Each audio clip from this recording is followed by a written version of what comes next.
Today we are having a special guest with us who have cleared the SSV 4 times. Again, I am repeating 4 times. And good thing, this gentleman is also a NCC cadet.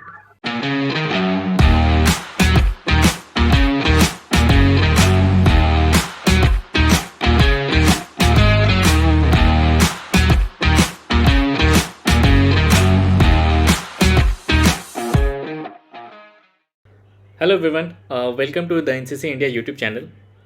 So guys, in this video, we are going to discuss about very something special, right? Because today we are having a special guest with us who have cleared the SSV 4 times, right?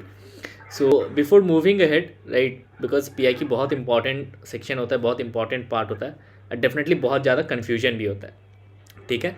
और definitely अगर कोई ऐसे हमारे साथ हैं जिन्होंने 4 times clear किया है तो डेफिनेटली हमें उनका एडवांटेज लेना चाहिए। And good thing, this gentleman is also N C C cadet, right. So आज हम लोग सारा इन्फॉर्मेशन जानेंगे, जितना ज़्यादा से ज़्यादा हो सके डिटेल्स जानने की कोशिश करेंगे। So Gagan, can you please give a small introduction? Thank you, Rahul, for giving such compliments. And I would start from the very basics. My full name is Gagan Pawar. I belong to Hoshangabad district of Madhya Pradesh. I have also been an Air NCC cadet from number 2 MPS squadron Bhopal. During NCC, I have been a part of various camps, national and other camps, including AIVSC, where I was a .22 rifle shooter, and in RTC, I was a pest cadet, and along with that, I also participated in cultural activities, PM rally and all. So वो काफी लंबा time रहा है NCC का. Moving ahead, as Rahul already told that I got cleared 4 times from the Board of Armed Forces. So it was I would say, from my side, I would say it is luck. But all those people who are aspiring to be into the armed forces, I would definitely tell that yes, it need little preparation, and it's not that difficult, but not that easy to. Yeah. Great. Thank you so much, Gagan, to share your experience. So Gagan, थोड़ा starting से करते हैं, right? थोड़ा सा background और जानते हैं आपके बारे में. सो ये जर्नी स्टार्ट कैसे हुई, by the way? Like preparation का क्या सोचा, मतलब एनसीसी में आने का जर्नी क्या था, फिर उसके बाद एसएसबी का प्रिपरेशन, मतलब कैसे ये जर्नी कैसे स्टार्ट हुई? जर्नी काफी लंबी है, मतलब 10+2 लेवल से.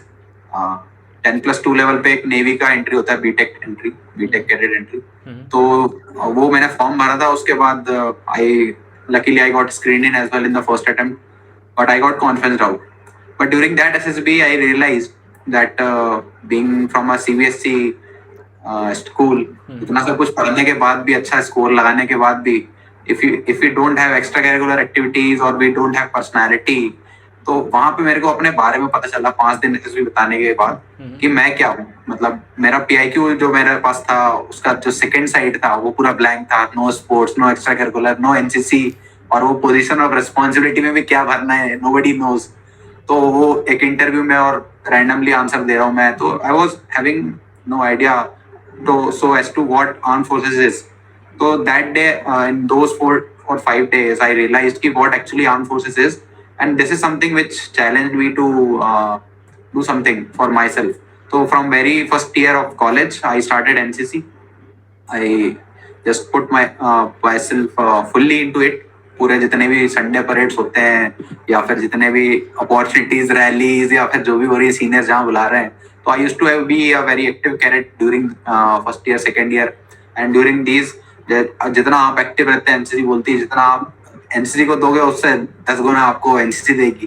तो this is how I continued. And in personality पे तो काम करना ही था. जैसा पहले एसएसबी का एक्सपीरियंस ही हो गया था कि पर्सनालिटी पे ही काम करना है. तो NCC gave me a lot of opportunities, whether those were interviews or public speaking sessions or platform where you can lead your juniors when you are in senior term. So there were a lot of things which helped me to improve and groom up my personality over years. And from final year I started giving SSBs. उसके बाद continue those screen out भी हुए थे. So thereafter I kept on giving, and luckily I got 4 times cleared in the journey. Nice. And during the preparation I would say कि final year में आते तक के ऑल्दो एनसीसी तो थी, लेकिन मेरा एक होल्ड करंट अफेयर और जनरल नॉलेज पे बिल्कुल नहीं था. तो सेकेंड ईयर से ही मैंने इस पे भी न्यूज़पेपर द हिंदू पढ़ना वढ़ना धीरे धीरे हैबिट डालने के लिए 3-4 महीने तो मुझे पढ़ने के सीखने में लग गया, हिंदू को पढ़ते कैसे हैं और क्या पढ़ना होता है और क्या नहीं पढ़ना होता है। That was a long period, second year, third year, fourth year, where I worked on myself personally. फिर फोर्थ ईयर आते आते फिर I started working on the procedure of SSB की क्या है, राइटिंग स्पीड है। I worked on lot of things, will be telling in a while. Sure. Yeah. So Gagan, I hope you would also agree with me. जब हम लोग NCC cadet होते हैं right, and अभी का जो टाइम, हम लोग का जो टाइम था लाइक 3-4 साल पहले का, तो कहीं ना कहीं इन्फॉर्मेशन की बहुत कमी होती है राइट, लैक ऑफ इन्फॉर्मेशन है right. So as you already mention, just you mention that कि कहीं ना कहीं प्रोसेस पता नहीं होता था क्या करना है ये चीज़ें. So with this kind of intention, I have come up with this platform, right, where me and Vishal, and I hope you know Vishal, right? So just as a additional information, guys, star marks here, कि we are having a small group of 13 to 14 people, right? जिसमें approx 8 to 9 people are recommended, right? And almost they have joined the academy as well, ठीक है. And उसमें से गगन भी part है and विशाल भी part है, right? They are also admin of this group, right? Just for your information, I'm telling you. So here what we will do, as we are this kind of a motto ki we are going to share all the kind of knowledge that we have, right, the kind of a struggle and the thing that the challenge that we have faced, ये अब दूसरों को face ना करना पड़े right. तो जो भी हमारे आइडियाज़ हैं वो हम लोग जो भी सीखा है right, that we are going to share. तो Gagan, what would be our topic for this discussion now? We are going to talk about the PIQ form specifically, right? Because there are a lot of things that we can discuss, but already there are so many videos already we have made with the help of Vishal, right? So those who are first time, those who are watching this video, guys, please make sure कि आप already बहुत सारे series बन चुके हैं, right? There is a sequence of the series, so make sure you watch that, then you watch this video, right? Then you can continue with it, ठीक है. इस वीडियो में हमारा टोटल प्रायोरिटी रहेगा PIQ पे डिस्कस करना, ठीक है. So can you just tell me about little bit about what exactly the PIQ is, क्या इंपॉर्टेंस होता है इसका, कुछ भी इसके regarding. Okay, so Rahul, in a very short and crisp manner, PIQ is like your resume in the corporates, or PIQ is also equivalent to your Janam Patri, which we call it. Okay, so whatever is being written in the PIQ is actually is asked in the interview. तो जो भी चीजें mention करते हैं PIQ में, सिर्फ उससे related questions पूछे जाएंगे. ऐसा नहीं होगा कि एक साइंस के स्टूडेंट को जिसने साइंस वाली चीजें भरी हैं उसको एकदम हिस्ट्री या पॉलिटी की चीजें पूछी जाएंगी, या हिस्ट्री पॉलिटी का स्टूडेंट है या BA का स्टूडेंट है तो उसको कोई इंजीनियरिंग का, कोई मैकेनिकल इंजीनियरिंग का कोई क्वेश्चन पूछेगा. तो इट इज ऑल अबाउट कि whatever will be filling in the PIQ related to our personal questions which are asked in the PIQ, उसमें सिर्फ हमारे पर्सनल जो चीजें हम भरते हैं उसी से रिलेटेड क्वेश्चंस होते हैं. तो PIQ का इम्पोर्टेंस इज लाइक इंटरव्यू का क्वेश्चन से ज्यादा इम्पोर्टेंट PIQ भरना है, क्योंकि जब जो चीजें हम भरने वाले हैं उसका एक एक कीवर्ड बहुत इम्पोर्टेंट है, और जैसे ही उस कीवर्ड पे हम जो भी लिखते हैं तो उससे related number of questions generate होते हैं. फॉर एग्जाम्पल की हॉबीज में कुछ लिखा हुआ है हमने या इंटरेस्ट में लिखा हुआ है तो हमारे लिए छोटी चीज हो सकती है, लेकिन इंटरव्यूइंग ऑफिसर तो उसको वो सबसे जो एक ड्रोन शॉट बोलते हैं ना, हम तो स्नाइपर शॉट लेते हैं एक छोटा सा, लेकिन जो इंटरव्यूइंग ऑफिसर होता है वो उसको एक एज अ ड्रोन शॉट लेता है और काफी पूरा हॉराइजन उसका जितना जा सकता है उसका जितना दिमाग चलेगा इंटरव्यूइंग ऑफिसर का, उतने क्वेश्चंस ही can raise and you have to answer all those. हाँ, सारे ऐसा नहीं होता 10 में से 10 आप आंसर बनेंगे ही आपसे, नहीं बनते तो ठीक है, यू कैन क्लियरली से कि सर मुझे नहीं आता, I don't know. But PIQ का इंपॉर्टेंस तो मतलब is equivalent to your resume and your, और यू कैन से योर जन्म कुंडली फॉर इंटरव्यू. ठीक है, मतलब बहुत सारे क्वेश्चंस इस PIQ से आने वाले right during the interview part, ठीक है. So now the next question is like अब ये PIQ फिलअप कब करना पड़ता है, because as we all know कि 5 दिन का प्रोसेस होने वाला है राइट. सो किस डे पे ये फिल होगा, फिलअप करना है हमें. राहुल, ये तो जो लोग ऑलरेडी SSB जाते हैं तो उनको पता होता है वैसे, लेकिन फॉर ऑल दोस फ्रेशर्स और all those candidate appearing first day, तो जैसे ही स्क्रीनिंग टेस्ट फर्स्ट डे खत्म होता है, जस्ट आफ्टर दैट PIQ भरवाया जाता है ताकि आपकी इंटरव्यू ऑफिसर को वो फॉरवर्ड किया जाता है PIQ. तो he will be taking your interview on the basis of your PIQ and the other documents which are there with you. तो ये PIQ just after the screening भरवा. ठीक है. और कुछ बेसिक्स क्वेश्चन, बिकॉज बहुत सारे बिगनर्स हैं राइट, तो उनके बिहाफ से मैं ये पूछता हूँ, किस पेन से हमें फिल करना होता है राइट, कोई ऐसा पेन है जो हमें यूज़ करना है, और कितने PIQs हमें मिलते हैं, 1 2 3 4 कितने सेट्स ऑफ PIQ हमें फिल करने होते हैं. ओके, तो कंसीडरिंग दिस थिंग, ऑल्दो वहाँ पे ज्यादातर एसएसबीज में 2 फॉर्म भराए जाते हैं, 2 PIQ की कॉपी भरवाते हैं, और कहीं कहीं पे 3 भरवा देते हैं, डिपेंडिंग ऑन उनकी जो ऑफिशियल रिक्वायरमेंट्स हैं. ऑल्दो उससे कुछ फर्क नहीं पड़ता, सेम एग्जैक्ट जो आप एक कॉपी में आप लिखते हो वैसी एग्जैक्ट फोटो कॉपी जैसी आपको फिल एग्जैक्टली कॉपी बनानी होती है, ताकि वो जितने भी एसएसआर से या जो भी उनके रिकॉर्ड जहाँ पे भी रख रहे हैं उनके लिए आपको एग्जैक्ट कॉपी भरनी होती है. तो और रही बात PIQ फिलिंग की, कौन सा पेन यूज करना है, तो डॉट पेन अगर यूज कर रहे हैं तो मेक श्योर कि उसकी इंक सही चल रही हो, क्योंकि डॉट पेन में कई बार क्या होता है, वो अगर रुक जाता है तो वहाँ कटिंग पिटिंग हो जाती है. तो आई वुड सजेस्ट डेफिनेटली कि PIQ में कटिंग्स ना हो तो जेल पेन यूज करें, और अगर हो सके तो नेट पे अवेलेबल हो जाता है PIQ फॉर्म, तो वहां से एक दो बार फोटो मतलब प्रिंट आउट निकाल के उसको एक बार प्री फिल करके देखें घर पे कि कैसे भरना है. उसके बाद फिर there you can go and fill it. हाँ, ये कभी ऐसा मेरे साइड से सजेशन जरूर रहेगा कि कभी भी PIQ फॉर्म घर से ना ले जाए SSB में. दैट में बी अ बिगर प्रॉब्लम, क्योंकि वो वहाँ पे कॉन्फिडेंशियल होता है वो चीज, और आप वहां से पहले से आप भर के ले जाओगे तो you can be in a big trouble. तो वो घर पे भर के देख लें जरूर, लेकिन लेके ना जाए डॉक्यूमेंट्स में या किसी में भी. बाकी pen you can use a gel pen. Gel pen भी ऐसे यूज करें जिनकी इंक ज्यादा ना लीक होती हो, नहीं तो फिर वहां पे वो पूरा स्पॉट बन के छेद भी हो सकता है. ठीक है, ब्लू और ब्लैक कलर राइट, और कुछ कलर ब्लू और black, any pen can be used, blue और ब्लैक. ठीक है. सो गाइस ठीक है, those who are having this PDF right of a PIQ, well and good. अगर आपके पास है तो, नहीं है तो just join our Telegram group, I will give the link in the description box. आप ज्वाइन कर लीजिएगा, मैं PDF जो है PIQ का आपको शेयर कर दूंगा. ठीक है. So I think we should move ahead right. Definitely I will ask in between जो भी मेरे माइंड में क्वेश्चन आता है. ठीक है.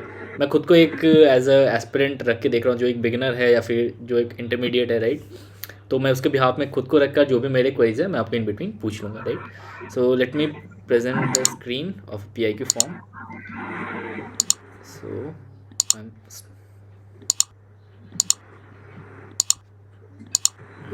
so is it visible now, Gagan? Yeah, all visible. Yeah. Okay, so let me zoom little bit. So cadets, इस तरीके का कुछ दिखता है PIQ फॉर्म. ठीक है. सो मैं थोड़ा सा स्क्रॉल कर रहा हूँ top to bottom. Just have a look.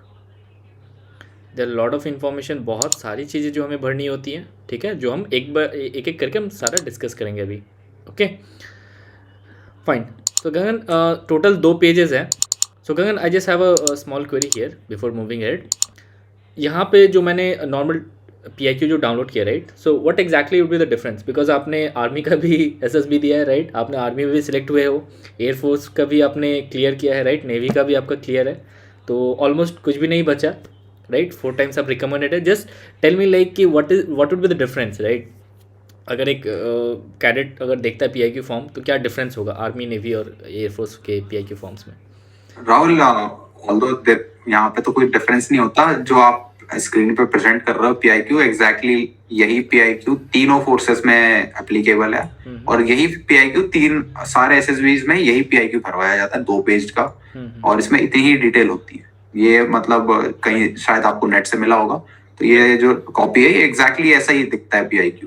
हाँ, थोड़ा बहुत हो सकता है वो प्रिंटिंग में उसका मार्जिन कम ज्यादा हो जाए, बाकी नहीं तो डिटेल्स तो ये आपको यही भरनी है. हाँ, हो सकता है एक एडिशनल लाइन जुड़ जाए, लेकिन क्वेश्चन मतलब नंबर ऑफ जो सेंटेंसेस और जो क्वेश्चंस पूछे गए हैं PIQ में, वो सब यही ऑलमोस्ट सेम होता है. ठीक है. So let's start here. तो जस्ट टेल मी गगन राइट, ये जो फर्स्ट पॉइंट है right, here it is mention selection board और नंबर ऑफ प्लेसेस. सो जो भी रिस्पेक्टिव बोर्ड्स में होंगे आई थिंक वो फिलअप करना है, एंड ये बता दिया जाता है जो फर्स्ट बॉक्स है राइट, ये सेंटर में बता दिया जाता है नंबर क्या है. Next is the batch number, I hope ये भी सेंटर में बता दिया जाता है, एंड चेस्ट नंबर जो प्रोवाइड की जाती है. उसके बाद अगर कोई CDS का कैंडिडेट है तो शायद उसका रोल नंबर फिल किया जाता है, यही होती है शायद. या right. Great. So next is the number 2. सो यहाँ पे क्या करना है गगन? तो जो जैसा ऑलरेडी वहां पे मेंशन है, नेम में कैपिटल्स में लिखना है, you can mention it in capital, और जहाँ पे भी फादर्स का नेम है उसको भी आप कैपिटल में मेंशन कर सकते हैं। कमिंग टू सेक्शन 4, जहाँ पे एड्रेस वगैरह दिए हुए हैं, तो उसमें मैक्सिमम रेसिडेंस दिया हुआ, place of maximum residence, place of present residence and place of permanent residence. तो जिसके जैसे जो चीजें हैं वो अकॉर्डिंगली आप उसमें फिल कर सकते हैं, परमानेंट पे परमानेंट जहाँ पे आप रह रहे हो वो, और अगर तीनों एड्रेस सेम है तो you can right all the 3 same. लेकिन इसमें कोशिश करें कि तीनों चीजें आप हाथ से तीनों सेम चीजें भरें, वहां पे एज अबव वगैरह करें तो वो थोड़ा इंप्रेशन उतना ज्यादा बढ़िया नहीं पड़ता। तो यहाँ पे जो मैं लिखूंगा सेम मुझे यहाँ पे भी फिल करना है, सेम कॉपी एग्जैक्टली करें अगर तीनों एड्रेस सेम है या दो एड्रेस सेम है। और इसमें ज्यादा इसमें बिल्कुल फुल एड्रेस नहीं लिखना होता है, इसमें सिर्फ the place where you belong to. For example if I speak for myself, तो if I belong to Hoshangabad district of Madhya Pradesh, तो I'll write Hoshangabad district Madhya Pradesh. अगर होशंगाबाद डिस्ट्रिक्ट के अलावा भी कोई जगह है वहां पे तो you can additionally right it down. For example अगर मैं इटारसी में रहता है, यहाँ पास में इटारसी है, it is not a district, तो I'll write Itarsi comma Hoshangabad district Madhya Pradesh, like that you can just mention it. और उसमें हाउस नंबर, स्ट्रीट नंबर, ये सब मेंशन करने की जरूरत नहीं है, फुल एड्रेस मतलब इसमें जो दिया हुआ। और उसके ब्रैकेट में आप देख रहे होंगे लिखा हुआ with approx population of the place. तो आपके जो सिटी की पॉपुलेशन है आप उसको पता जरूर करके जाएं कि अप्रोक्सीमेटली गूगल पे मिल ही जाएगी 2011 के सेंसस के हिसाब से। तो जरूर उसमें उसके ब्रैकेट में लिखना ना भूलें। और बाकी पूछने का क्या मतलब पर्सपेक्टिव है यहाँ पे, तो क्या यहाँ से क्वेश्चंस आते हैं, कुछ पूछा जाता है? हाँ, यहाँ से जैसे आपने लिखा हुआ है कि I am from Kolkata, I am from Delhi, I am from Bhopal, तो आपसे उस स्टेट मतलब उस स्टेट और उस जगह का, आप जिस सिटी में रहते हैं, जिस डिस्ट्रिक्ट में रहते हैं, उसका आप उससे रिलेटेड आपको क्वेश्चन पूछ रहे हैं कि what are famous things are there in that place, और हाउ, या फिर अगर कोई हिस्टोरिकल रिलेशन है उस जगह का। फॉर एग्जांपल झांसी होता है और हमारे जैसे कोलकाता है, कोलकाता ब्रिटिश टाइम पे बहुत रिलेटेड है, तो they can ask you a question like कि ब्रिटिश टाइम के कोलकाता से अभी का कोलकाता कैसे डिफरेंस है, क्या क्या चेंजेस हैं स्ट्रक्चरल, या कुछ भी डिपेंडिंग ऑन दैट। और बेसिक पूछते हैं ज्यादातर कि आप यहाँ से आए हो तो how did you completed your journey from your place of address to the SSB centre. तो जो है जैसे for example if I speak for myself, तो होशंगाबाद अगर मैं लिखता हूँ तो होशंगाबाद से एसएसबी सेंटर जो भी हो, तो वहां तक का आपने डिस्टेंस कैसे, जर्नी कैसे की। तो फॉर गेटिंग दैट आइडिया कि आप कितने बड़े डोमेन में रहे हो, आप सिटी में रहे हो, गांव में रहे हो, या फिर मेट्रोपॉलिटन में रहे हो, तो बेस्ड ऑन दैट तो आपके बहुत सारे क्वेश्चंस इस पे फ्रेम होते हैं।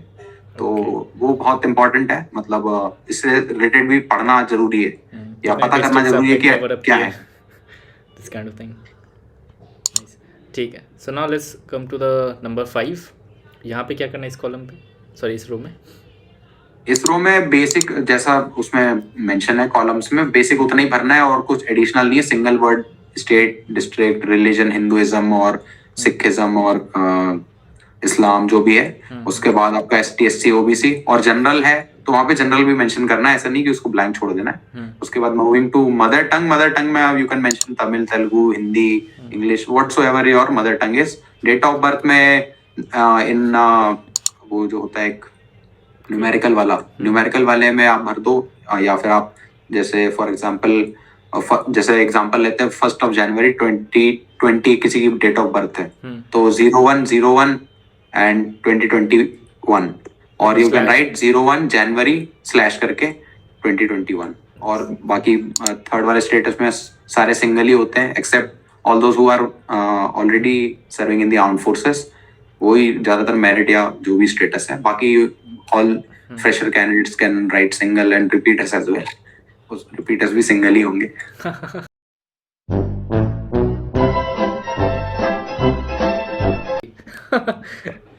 Okay, that is a different case. Okay, so now let's talk about the number 6.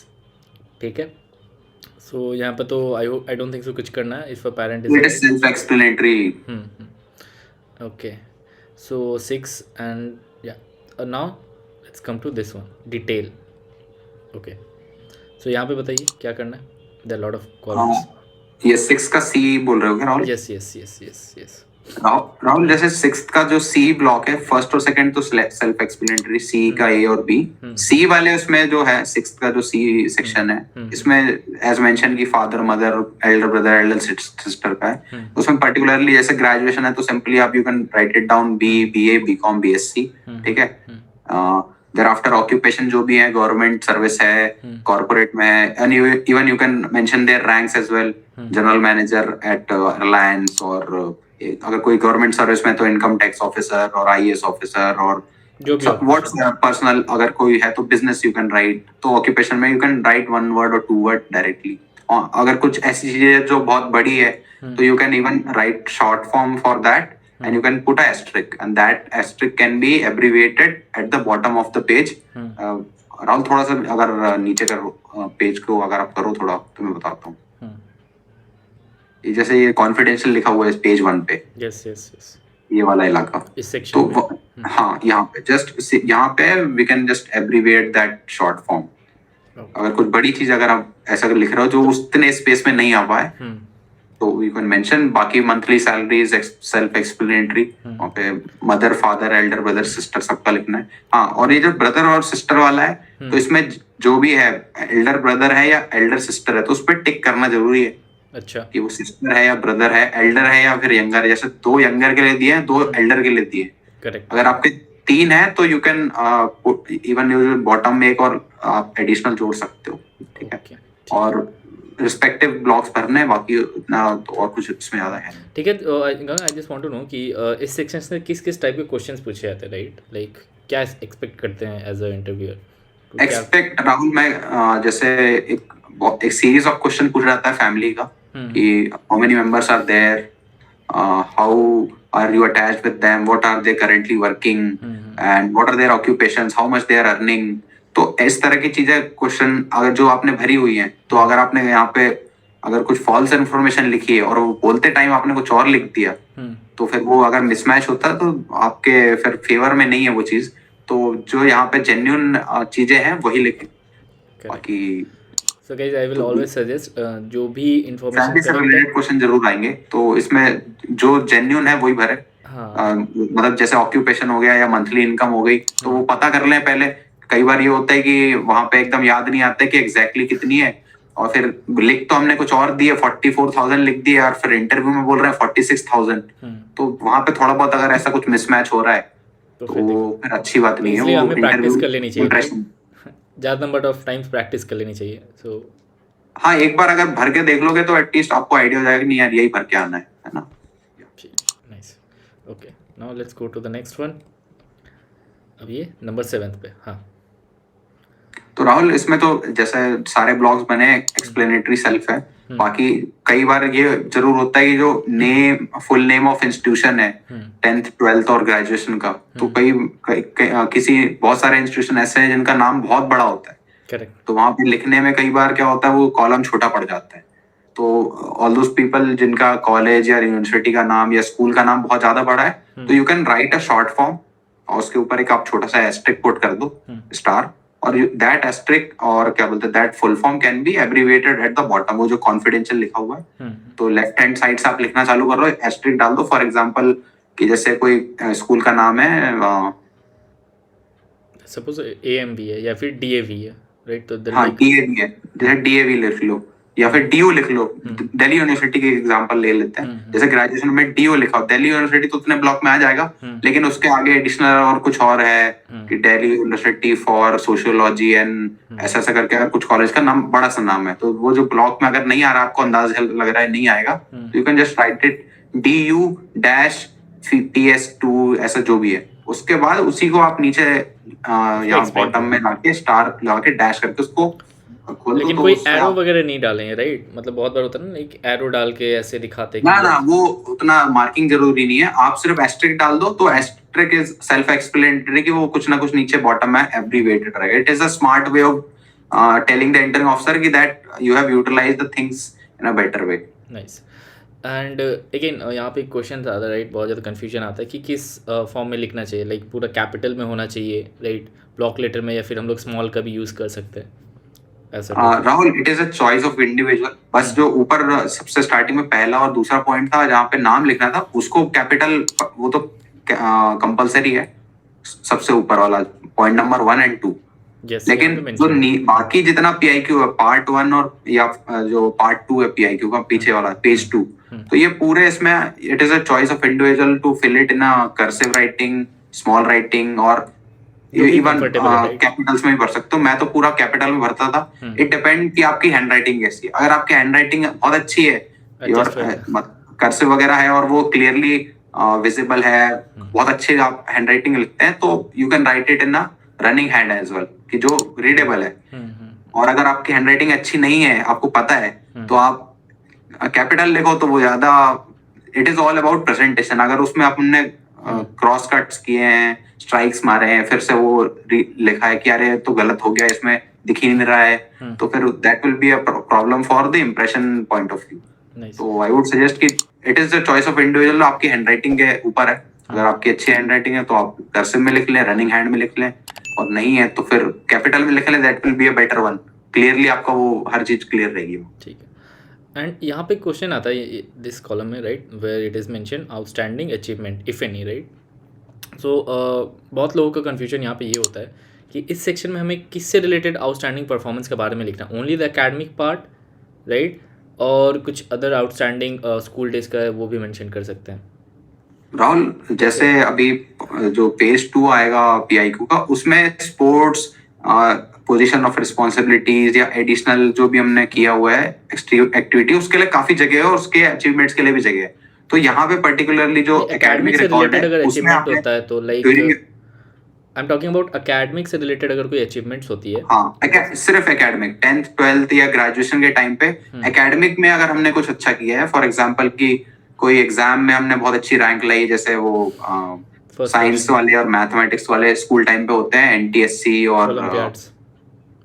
हाँ, ओलंपियाड्स जितने होते हैं वो वाले हों, या फिर किसी इंटरनेशनल कहीं पे प्रेजेंटेशन ड्यूरिंग योर एकेडमिक से रिलेटेड अगर कुछ भी अचीवमेंट है, that need to be mentioned in this blog. Graduation तक के यही है, और पोस्ट ग्रेजुएशन के लिए भी सेम अप्लाई होता है। Fine, fine. So cadets, in this video, we have discussed the first page of a PIQ. And in the part 2, we will discuss the second part of a PIQ. जहाँ पे second page हम लोग thoroughly discuss करेंगे. As the video is about 30 minutes, काफ़ी लंबा हो चुका था. So we decided to divide it into the two parts. Okay. So till now, stay connected and I wish you all the best.